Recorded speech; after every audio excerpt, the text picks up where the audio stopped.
everybody, it's Romania Black.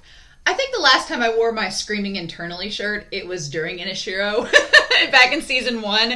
So it seems fitting that I would wear it now, right? Because last episode, we ended off episode 45 with a cliffhanger of Sawamura versus Raichi, and it just had to stop there. And so I'm recording a few days ahead. I've waited a couple days since I watched episodes 43 through 45. But with this series, I'm going to be out of town for a week during the beginning of March. And so I need to record ahead just so that I will be able to upload these before I go. And so that's the only reason I'm watching ahead. But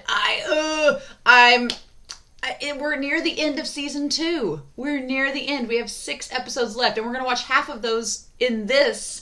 So then next week will be the end of season 2. And then I had totally forgot, it was brought to my attention on Patreon, I totally forgot there are 2 OVAs after this season. I was getting ready, I was like, okay, we're going to finish season 2, we're going to start act 2, and I was like, oh wait, the OVAs! There's 2 left, there's OVAs 4 and 5, so I will have to watch those. I guess my thing would be that last time I did the OVAs, I uploaded those on the Saturday after season 1 ended. I uploaded those OVAs on the Saturday afterwards. That's probably going to be the case with this set. I figure that after we end season 2, either that Saturday or Sunday, I'll upload the OVAs 4 and 5 to finish out our OVAs for Ace of the Diamond and just upload those on that Saturday. And that way, when we start back next week, we won't be a week behind. We'll start in with Act 2, technically season 3, next Wednesday, Thursday. So keep on track, right?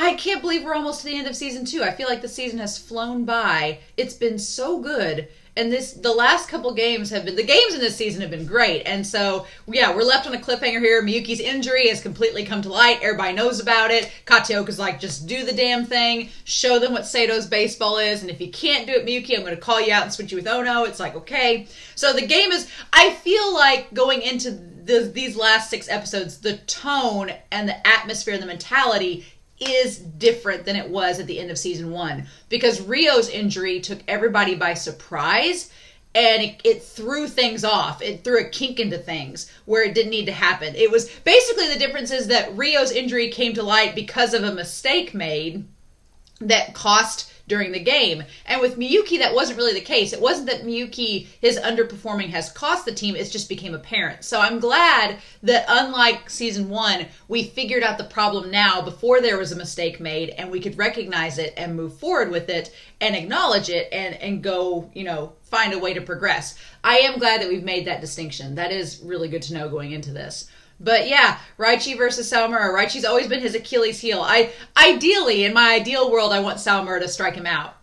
I don't think that's going to happen because we still have one more season. I still don't think that's going to happen. But if he just gets a grounder, if he just walks him, fine. I just don't want him to hit another home run because the game is tied and we're in, I think, the 5th or 6th inning. So yeah. Let's not waste any more time either. I got up this morning and I was like, it's time to watch Ace of the Diamond. So I couldn't wait any longer. So with that being said, we are going to start Ace of the Diamond here and see what happens in 46, 47, 48. Can't be anything bad, right? But we're going to start episode 46 here in 3, 2, 1, and let's go.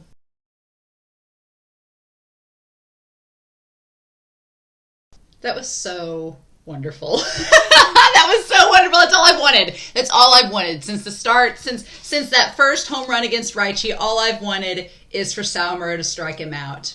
And he finally does. And my heart, y'all, my heart was so happy with that.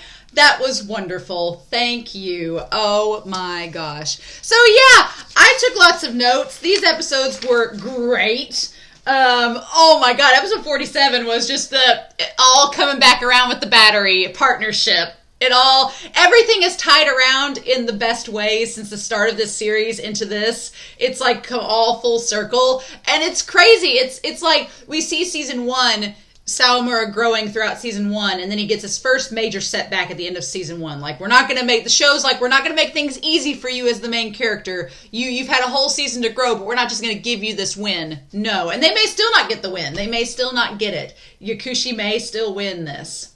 But at this point, I'm still 60-40. I don't know. I want Sato to win, but I'm like, they're behind a run. They've got one more chance to bat, and it's Tojo and Haruichi.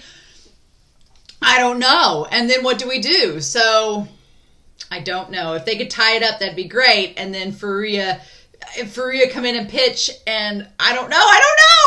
I will talk about it, but God, it's anybody's game still. But I like that the first season was setting up Sawamura as a player and him growing, and then at the end he has his first major setback, and then this season has been him coming back from that setback, being like, are you going to let that setback destroy you, or are you going to rise above it? And he's rose above it, and he's reaping the benefits of it, and him and Miyuki, these episodes, him and Miyuki, it's so good. It's so good. So yeah, Raichi versus Sawamura. We get Raichi versus Sawamura twice in this set of episodes. My anxiety was just well, it's fine. But oh my God, Mei glowing, being like Mei, I want to see this happen. I want to see this matchup happen. I feel like Mei respects Sawamura out of these episodes, which is Mei's very kind of humble. Mei is very quiet. He's not very cocky in talking about Sawamura. He's not very cocky at all. He's just like, And, in the last season, Mei was all about who's this first year that thinks he can pitch, blah, blah, blah. In this set of episodes, Mei does not slam Sawamura at all. Mei gets on to Nori more than anything in the last set, but in this set, he doesn't get on to Sawamura at all. He's very quiet about it, which for me is a signal that Mei approves if he's quiet about it. He's like, And Itsuki's just scared. Poor Itsuki. We're going to talk about Itsuki and Mei and all this, and Shinji and all of this. It's very interesting.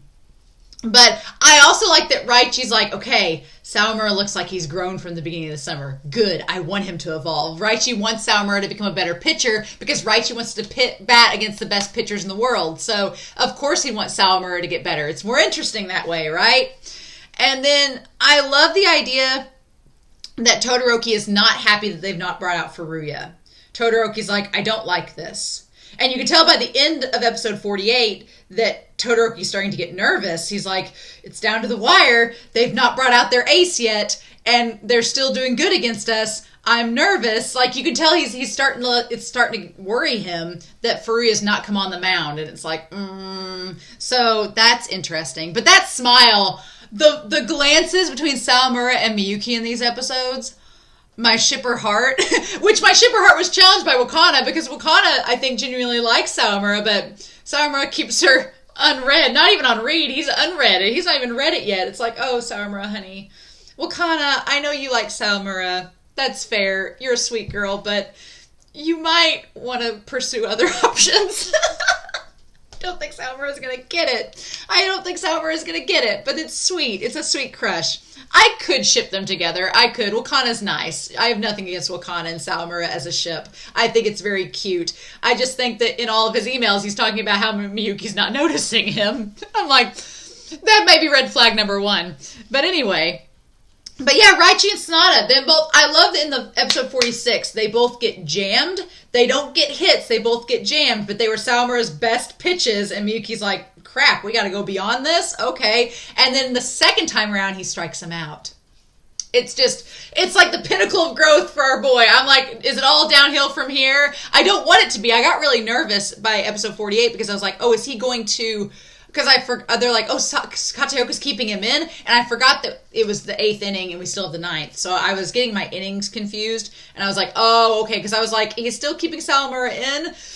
That may be a bad thing, but luckily he did fine. My heart is relieved. And I honestly, if they take him out at this point and put Furuya in for the 9th inning, I think I'll breathe a little easier because Sawamura's going out on top. I'd rather have Sawamura go out on top than for him to drag out like what we did with Inashiro and it go poorly. So, but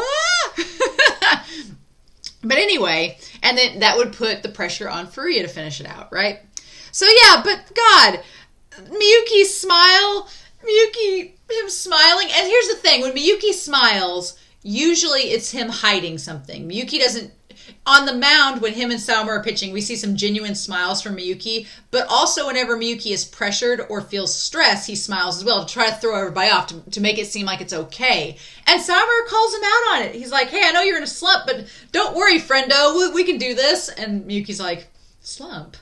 I love that Miyuki the fire between the two of them. I was like, I drew hearts all over my paper. I was like, just the energy of them as a battery in this. And we'll touch back on it, but it's so good.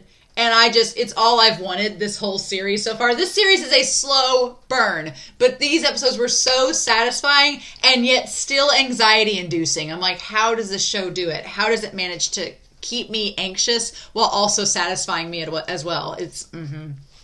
But yeah, I love that Sawamura is not upset that they were able to hit his pitches, but he's frustrated. He wants to get better. He's like, no, I want to strike him out. And I like that it comes full circle. Sawamura takes that frustration and he channels it. I love that. I absolutely do. And then Hirohata, I love that Hirohata Todoroki trusts him as a captain and that he's good as bunts. He kind of reminds me of Nabe, honestly. And we get the little flashback of him and him being like hyper-focused and super organized. And he has a little journal with all his motivational quotes in it. It reminds me a lot of Nabe, which I think is interesting. But, God, he manages to do it. He manages to pull through and let Raichi get the run that makes it 4-3, that breaks the tie.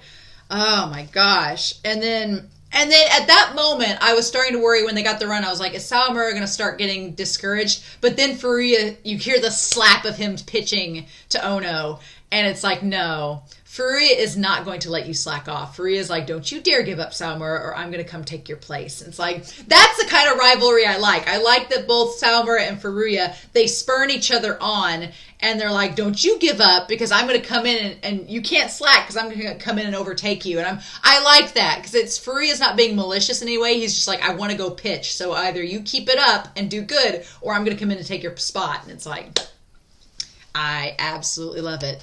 But then we go down to the dugout with Miyuki. And thank God, finally Ray said what I've been saying the last 8 episodes, it seems like, that Ray's like, did you learn nothing from Chris? Ray's like, did you learn nothing? Did you not? You love Chris Senpai. You fought Sawamura back in the 4th episode of this series about Chris Senpai. She's like, did you not learn anything? She's like, what if you don't? She's like, you can't play off an injury like this and not tell anybody. She's like, that's exactly what Chris did, and look where it got him. And I get why Miyuki responds the way that he does. Miyuki's like, I thought we had one more day. And he's like, if I could just hold out one more day, it would be fine. And Ray kind of puts him in his place. She's like, don't feed me that BS. She's like, because it doesn't just end here. We have the tournament after that, and we have all those things where you're going to keep quiet during that too. And I like that indicates that Ray thinks that they're going to win. That Ray has faith in them that they're going to win because she's already thinking about the winter tournament, right? And Miyuki, he says, he's like, I was taking this one game at a time. He's like, if we don't win this game, we can't even make the winter tournament. And we won't have a coach. So I was just worried about this game, and then I would think about the other stuff later. So both of their opinions make sense. And I'm glad that Ray said something. And I'm glad that they have the close-up of everybody's reactions when she brings up Chris Senpai. I'm like, yeah, Chris is a catcher too. And he had an injury he avoided and ignored. She's like, Ray kind of just puts Miyuki in his place being like, okay, fine. And you can tell she's mad later. Ochiai's like, are you angry? And she's like, no. But she is, because she gets that Miyuki is probably in the right. But she's also like, I don't want you to forget what Chris went through. And she's like, don't become like that. She's like, I'm just warning you, don't do that. And Miyuki's like, no, it's fine, I got this. And she's like, you kids, you meddling kids. But yeah, so I like that Miyuki's like, no, it's fine. And I was afraid they were going to bring up the Kateoka's already said he's not going to continue coaching. So I'm like, you guys. But then, so Sanada in this whole set of episodes, I love him, and I love his mentality, because Sanada you just can't get mad at Sanada, right? Like, I could see people not liking Mei because he's a diva. I could see people not liking Kosei because he's got a very odd personality. I could see people not liking certain pitchers because of their personalities, and maybe Sawamura, I love Sawamura. Sawamura is amazing, but I could see some people finding him, like, a little too much at times because he's such a sunshine boy. But Sanada, can you hate Sanada? Is it possible? I don't think you can, because he's just so chill, but at the same time, he's so positive. And I like that Sanada touches on the idea, he's like, I could get frustrated in this moment. I could become frustrated because of a play, but no, I've got to stay positive and keep a good face for my team. And it's like, man, you just can't hate him. I'm like, I like Sanada so much in this.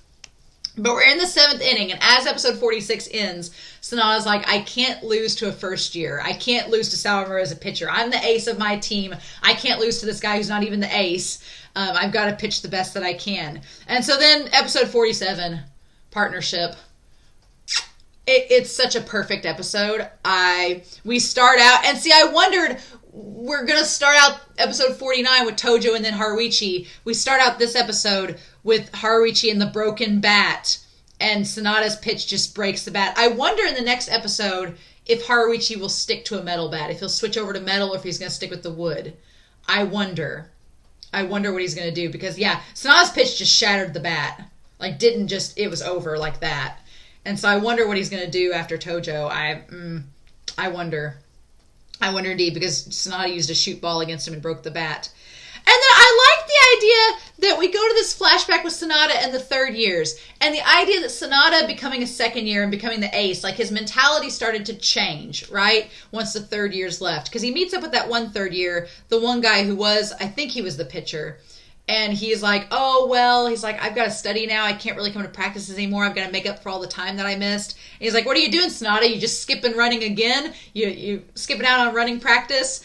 And Sanada kind of does like what Aso and them do, like what Ochi recommend for them. He's been doing weight training instead. And Sanada's got some guns. Sanada's got some biceps that he's been working on this whole series, right? And you can see him like in the weight room working out. He's like, I need to increase my strength. And again, Sanada's voice actor is Levi from Attack on Titan. And in Attack on Titan, Levi's character likes tea a lot. And so I find it funny, it's very coincidental here that the character that Levi's voice actor is playing, Sanada, also gets tea from the tea club. Whereas Levi likes drinking tea in that series as well. It's a cute little tie-in. But I like that they're like, you've changed your attitude. You've become more serious. And Sanada realizes that he was just doing baseball for fun, and now it started to become an obsession like what Todoroki told them it would do. And I like that. I like that we see that Sanada has been growing this whole time. Like, it's really cool. And then when Miyuki doesn't get the ball, we go back up to Mei, and Mei's growling. He's like, hit the ball, Kazuya. Why aren't you hitting the balls? You're better than that. And Itsuki's like, this is how he really feels. Like, I like that Itsuki is showing Shinji the ropes. He's like, this is our diva pitcher. He had a relationship with Miyuki back a long time ago. They're exes now, but this is how he is about him. It's just, I love that Mei's just growling it, and we'll tie back to Mei and his feelings about Miyuki here in a little bit, but I love that moment, and Itsuki's like, this is what you're going to be dealing with next year, just to forewarn you. And Shinji's so happy, he's like, okay. I may love Shinji already, and I'm so excited to see him and Mei and Itsuki as a dynamic. That's going to be so much fun. But yeah, speaking of new players, we go back to Koshu, and Koshu makes the comment about Miyuki being the center of Seido. That Miyuki can't afford to look defeated or show any weakness because he has to shine. He can't lose his shine or the team will start to lose morale. And Koshu recognizes that. So that's going to be an interesting dynamic too. You have Shinji, this ray of sunshine that has come to shed light upon our diva pitcher Mei and poor Itsuki, who's the long-suffering new catcher. And then you have, with Seido, you have Miyuki, who's the captain and the catcher, and I have a feeling Koshu is a catcher, so that's going to be an interesting... You have Shinji and Koshu, a catcher and a pitcher. And you have Mei and Miyuki, a pitcher and a catcher. You have two new players that seem to have a very similar rivalry that Mei and Miyuki had, going to the same teams. And it's going to be interesting to see. And it seems like their personalities are very different than the people that they're joining. Shinji's personality seems different than Mei's. Koshu seems different than Miyuki's. So it's going to be interesting to see how these two players who seem like parallels, as these two players, Shinji and Koshu, seem as a pair, paralleling Mei and Miyuki as a pair, right? So that's going to be interesting to see their dynamic and how each of them influence their senpais. That's going to be interesting. I'm probably the most excited about that, to see how Koshu influences Miyuki and how Shinji influences Mei. That's probably what I'm most excited about going into Act 2 so far. That's going to be interesting. Okay. But yeah, so we are in the 8th inning. Sawamura is saying positive. Wakana's watching. And we keep tying back to Wakana. And I didn't notice until the flashback how much her hair has grown out. And then we'll tie back to Wakana. But poor girl, being left unread.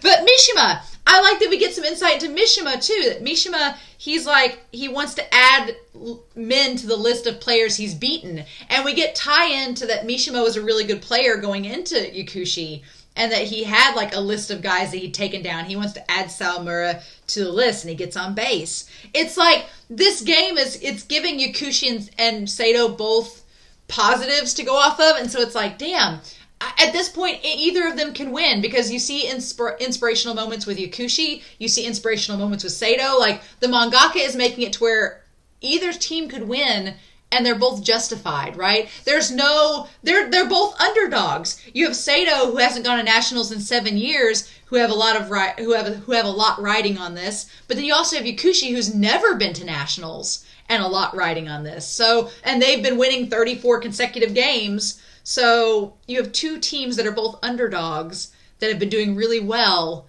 and both of them have a big stake and a right to go to nationals, but only one team can go.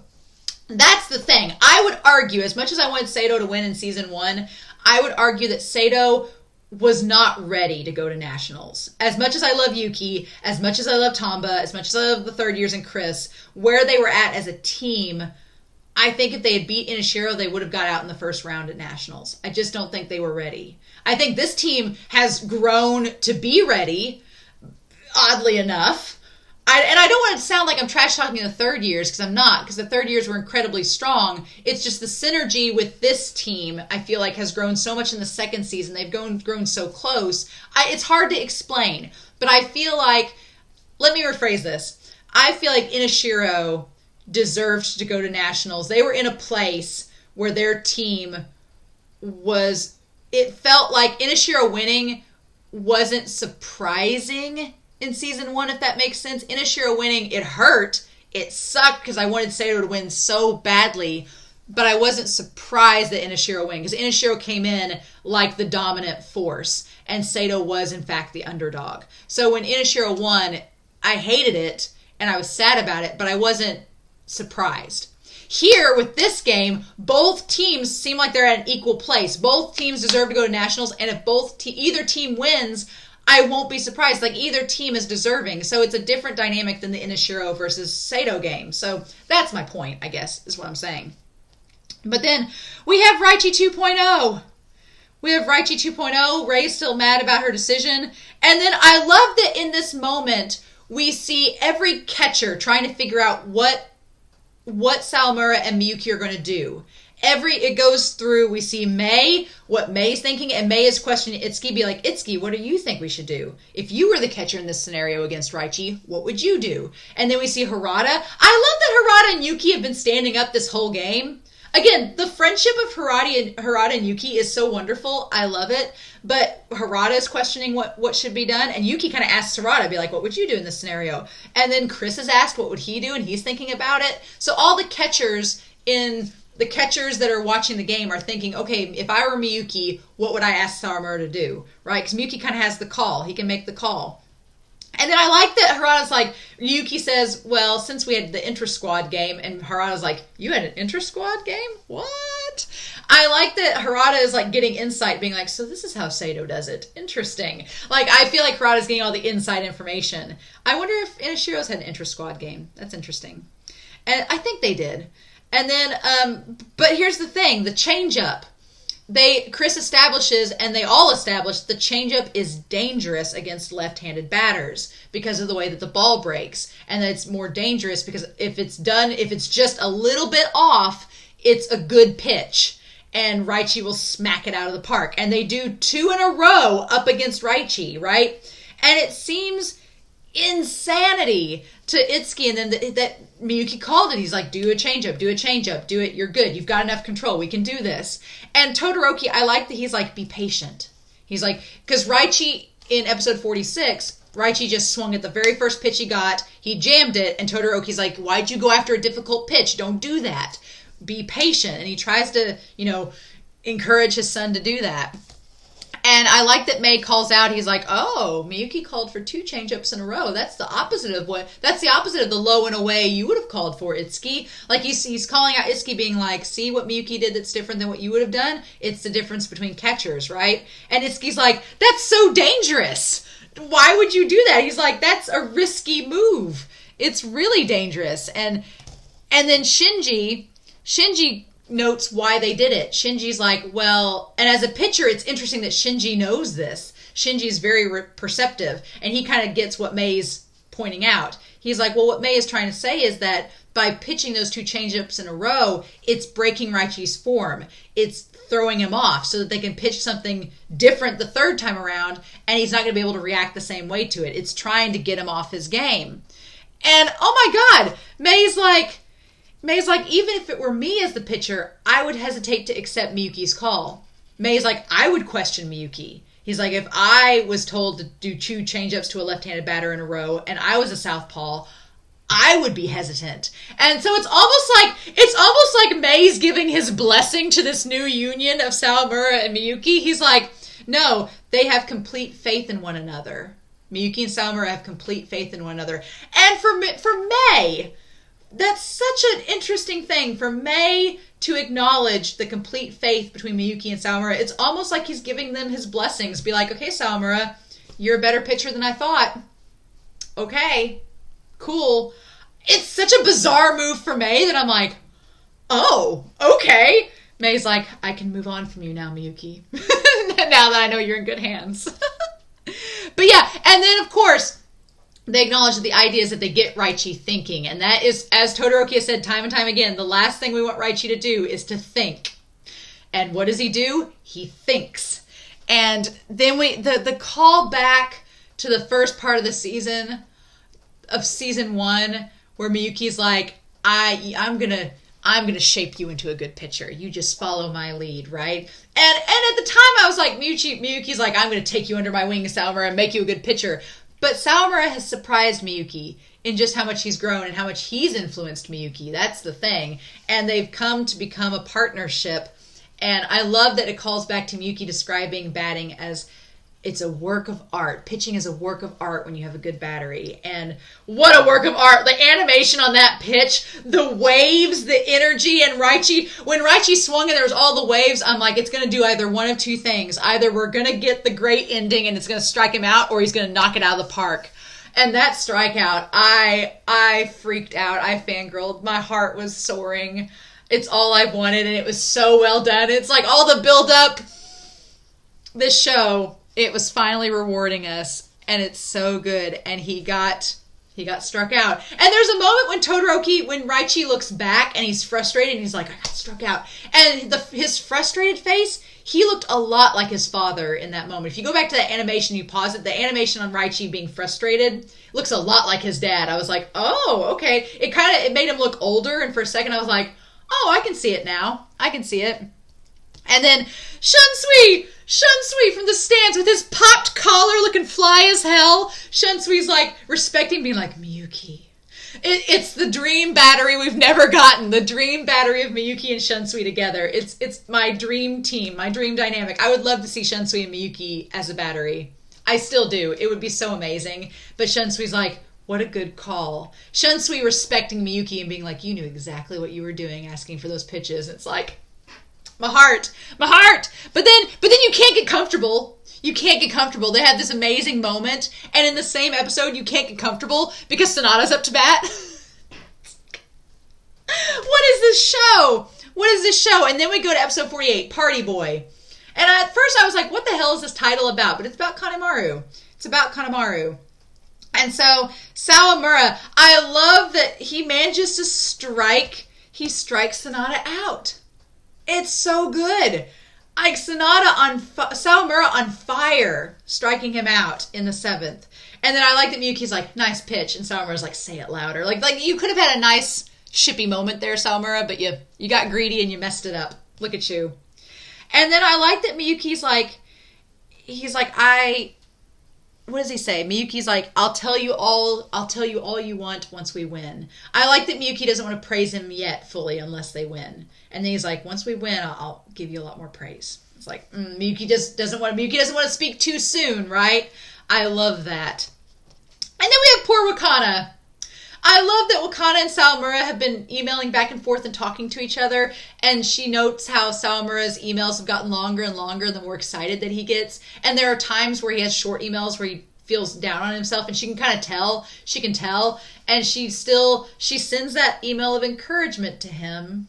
She sends the email to encourage him, and it's like, oh, okay. And it's really good. She sends that email to encourage him about everything, and Sawamura's just like, and she gets frustrated because she thinks that he hasn't answered her, and she's like, it's been 12 hours, why didn't you reply back? And the sad thing is Sawamura's been so hyped up for the game that he just hasn't even read the email. It's like, oh, poor Wakana. And you can tell she has a crush on him in this episode. She likes him, but I'm like, honey, when Sawamura's emailing her, and he's like, well, Miyuki hasn't really noticed me, and he's not praising me as much as I like, but Chris Senpai noticed me, and it's like, oh, girl, you poor girl. Sawamura's oblivious. He's like Raichi in that regard. But I wrote that Sawamura hasn't seen her email. Oh, no. And so, yeah, at the time, Katioka's like, okay, Sawamura, you're going to pitch in the 8th. And he does great. It's a good... I was really worried because this show has conditioned our anxiety-ridden selves to feel like whenever things are going good, something bad's going to happen. And no, Sawamura has a good inning. He pitches well. Katioka's like, just because it's not their cleanup, don't let it, distract you. Don't lower your guard. And he doesn't, right? And so then we have Todoroki then pitching, and Todoroki is like, don't get hot-headed. Like he tells, Sanada starts to get a little hot-headed in the 8th inning. Like he starts to get a little bit worked up, and Todoroki's like, don't do it. Stay calm, stay chill. You're best when you're like yourself, when you're chill. And Sanada kind of realizes that. He's like, oh, I lost control for a second. I gotta rein it back in. And then I'm gonna get to Kuramochi. Kanemaru saying he's not scared. Tojo's faith in him. I do ship Tojo and Kanemaru a lot. Like, I do, because they're besties. But if it's a ship, I'm all here for it. But also establishing that Kanemaru is kind of like Sanada. He likes the pressure. Kanemaru does best under pressure. And that's when he gets that hit. And I love that he is the party boy. Tojo's like, show him you're the party boy, Shinji. You can do it. And it's like, aw, I love it. I love it. And then Aso. We get Aso backstory too. And the idea that Aso, he joined Sato to take them to nationals. He's kind of like Mishima. He's like, I joined them because I'm a good player and I want to play on a good team.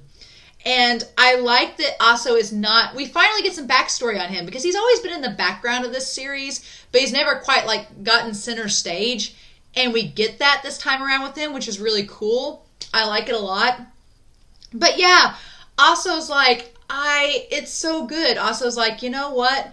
I came to Sato to play, and I've not been satisfied. He's like, 9th batter isn't good enough for me. I'm better than that. And then he hits that ball, and as he's getting out, I got so sad for a second. He's like, nobody notices me. I just barely make the lineup. No one's noticing me like I wanted them to. I'm not standing out like I wanted to. And when he said, he's like, nothing good came from coming to Sato, I was so heartbroken. I was like, don't say that. And he gets out as he says that, and you're like, But then when he stands up and his effort, he's been lamenting the fact that he's worked hard every day and it's not shown for anything. But the moment that he gets out, everybody acknowledges him. They're like, you did so good, Aso. You tried so hard. You were so close. And he's just kind of thrown off by it. Like, oh, everybody does notice me. Oh. And then he gets mad. He's like, don't notice me until I do something good. It's like, I like that we get focused on Aso. It's great. But yeah, bottom of the 8th, it's still 3-4. Sawamura, he does good fielding. He does really good as a pitcher. And then we go into the 9th inning. And Yakushi is still up by 1. And I like that in this moment, Todoroki, he's like, what do I do? He's like, what do I say to them? Raizo's like, I don't know. He's like, I'm nervous. He's like, do I try to put on a front and tell them that I'm not nervous so that they don't be nervous? But that's not Todoroki's style. And even the reporter notes the last inning wasn't Todoroki's style. And I think it was because he was being cautious. Todoroki's like, we're up by 1. Let's play it safe and keep that run. Let's not go crazy. We don't want to risk anything. And that's not his style, right? But he's realizing that Nationals is so close. If they can just get through this inning, they got it. And he's like, we're so close to it that they can taste it. And it's the closest they've ever been. That he's like, now the pressure is on. And he doesn't know what to do with it because he's never had that pressure before. He's like, we've always just won and just been like, took it one game at a time. But it's like Sato in the last season. Now that the pressure's on, he's like, God, what do we do? And that does make me think that maybe that moment made me think, okay, maybe Sato can win because the pressure's on Yakushi now. But I don't know. It's 50-50 at this point for me. It's not even 60-40. It's 50-50 because Yakushi could win, Sato could win. It's the last 3 episodes. I don't know how it's going to go. And that's such a testament to this show that I have no clue what's going to happen. Because in a lot of sports anime that I've watched, you just know they're going to win. You're like, they're going to win or they're going to lose. You just get that feeling, right? But with this, I don't know. I don't. And it's such a crazy feeling not knowing what's going to happen 100 and so episodes in. But yeah, Todoroki's like, it's not me. It's not genuine. If I show that I'm nervous, that's not me. That's not how I being fake is not my style. So he just comes out and says it to the team. He's like, I'm nervous. My hands are sweating. My heart's beating fast. He's like, I don't know what we're going to do, but all we can do is go play baseball. Just go out and be champions. That's all I can tell you at this point. We have no ace up our sleeve. Let's just go out and play the best we can. And the team's like, okay. And in that moment, Sonata's like, we have the best coach and the best batters, and all I can do is pitch the best that I can. And I'm like, Sonata, my dude. Oh my God. So yeah. And then Kuramochi comes up, and he's our first of 3. And I like that Samura has abandoned the whole weasel thing, and he calls him a cheetah. He calls Kuramochi what he wanted to be called. And he tries really hard, but it just doesn't work. And it's like the pressure's on. And now Sato has 2 batters to try to score a run and tie this game. Or get a lead. That's all they can do. It's going to be up to Tojo and Haruichi in the next episode. If Tojo and Haruichi can't do it against Sonata, it's over. I don't know. God, I don't know. Ah! So either one of 3 things is going to happen in the next episode. Either Tojo and Haruichi get out and game over. Right? Because at that point it's going to be bottom of the 9th, and even if they get 3 outs, it's going to be over. So either that's going to happen, or either Tojo or Haruichi 1 is going to score a run and somehow tie the game. And it's going to be tied, and they're going to go into a 10th inning. Well, no, they're up to bat. So whoever pitches the 9th inning.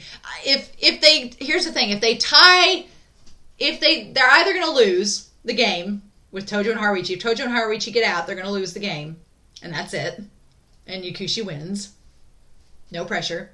Or one of 2 things are going to happen. They're either going to tie it, or they're going to get a run or 2, or they're going to get ahead. I think in either scenarios, I would bring Furuya in to pitch. I would. For the final inning, I'd bring him in to pitch. Because it's like you've been depending on this relay. Furuya's been working this whole game, getting ready and warmed up. The pressure is on Sawamura, and Sawamura's done so well that you want to win, and if you win, then you want to go strong into this next tournament that's going to come after this. So I would take Sawamura, as much as I love Sawamura, and I've loved what he's done in this game. This game is everything I wanted out of Sawamura as a pitcher.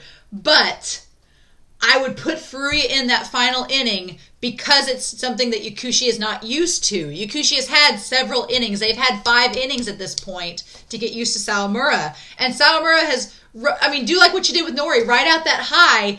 Take him out on a good high note. He struck out Todoroki and Sonata. I'm afraid if they keep Sawamura in for the final inning, it could undo that, right? Take him out and bring Furuya in and bring in someone fresh for the final inning and strike them out and win the game. But again, that's the logical decision, but is Sawamura, I don't know. Would Sawamura, Furuya's the ace, so I can see Furuya being like, I'm the ace, let me round this out for the team. And I wouldn't deny him that. I think that's a smart move. But these aren't heartless chess pieces, and I don't know. I can't believe the next episode. The next set is the finals. The season finale. I can't believe it. I can't believe we're here. We still have a whole nother season, which I'm excited about. I'm not ready to end this series at all. I'm so happy, especially now that we've introduced these new characters. I'm not ready to end this season at all. I'm not ready. I want it to keep going, but damn it. Oh my god. So yeah. Yay. I don't know what to expect, y'all, but I'm so nervous because, like I said, it could be anybody's game. But oh my god, this set of episodes was amazing. It was so good. My heart is so full. I'm gonna go rewatch it now. I'm gonna go back as soon as I'm done recording this, and I'm gonna go back and edit, and I'm gonna rewatch those moments because what a great set of episodes, especially 47. What a great episode. But yeah, I'm so curious to know your thoughts down below. Please, no spoilers. We got 3 episodes left of this season, and then 2 OVAs before we start Act 2. And I'm so excited. So I hope you all have a wonderful week. Please stay safe. Take care. But yeah, I'm going to go back and rewatch these episodes. So I hope you all have a wonderful week. And I'll be back soon with the season 2 finale of Ace of the Diamond. Bye.